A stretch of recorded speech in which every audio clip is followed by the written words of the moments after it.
Here's a question that someone had, and it had to do with a subfloor repair. The first thing that you need to keep in mind is that most building departments require a minimum distance from underneath the floor joist of 18 inches. So from the bottom of the joist to the, or I should say from the bottom of the floor. If you left this 2x4 here, then it would be from the bottom of this 2x4. Most of the time they cut this out, or they'll lower this area to make sure that you can get that they get their 18 inches. Not uncommon to have that done. I've actually even seen them notch into the joist before, which they probably shouldn't have done. So keep that in mind. 18 inches is the minimum distance, and then you're probably thinking, hey, wait a minute, I have beams that I can't, that are less than 18 inches. Well, 12 inches is the minimum distance for a beam. Now here's the point I'd like to make. I'm going to leave it up to you. If you think that you can install a joist, and this is the reason why I'm making the video, someone wanted to know if they could install a joist underneath a damaged joist, and instead of doubling it up for whatever reasons. I mean, you might have a joist that's in pretty bad shape, but it's got heating ducts, it's got plumbing pipes, electrical running through it, and it's not going to be feasible to put a joist next to it. You might actually have to go underneath it.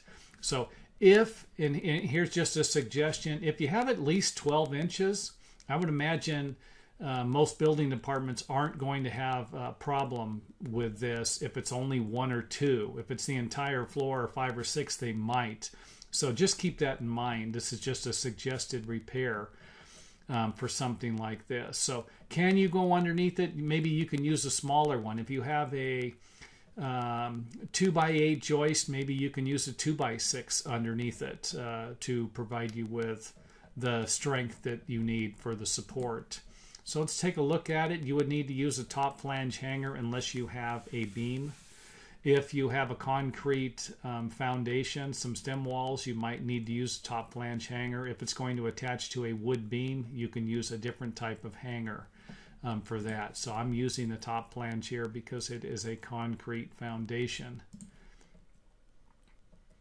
The other side, same thing. You would just need some support. Now you're probably thinking, hey, wait a minute, could I run a strap from here down to here and under and around it? Maybe you could. It seems like something like that could work also. Would it be approved by an engineer? Probably not, But could you basically install something like this and put a strap on each side?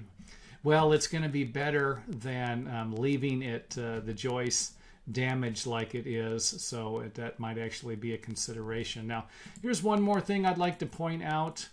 Let's just say that the repair is at the end of the crawl space area, as this area is here. You're crawling to the end.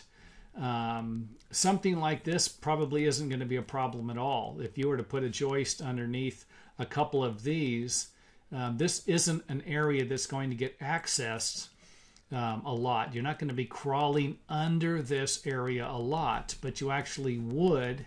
Let's zoom out here.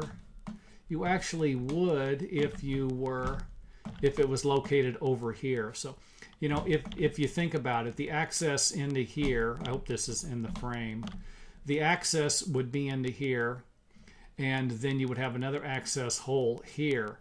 Anything in this area would be kind of like a main path of travel. To get to here, you're going to have to go through this area, and to get to any other section here. But to get to this section here, or the section over here, or the section over here, that might not be a big deal because it's not going to be like a main traffic area for repairs. So I hope that makes sense, and I hope the video helps.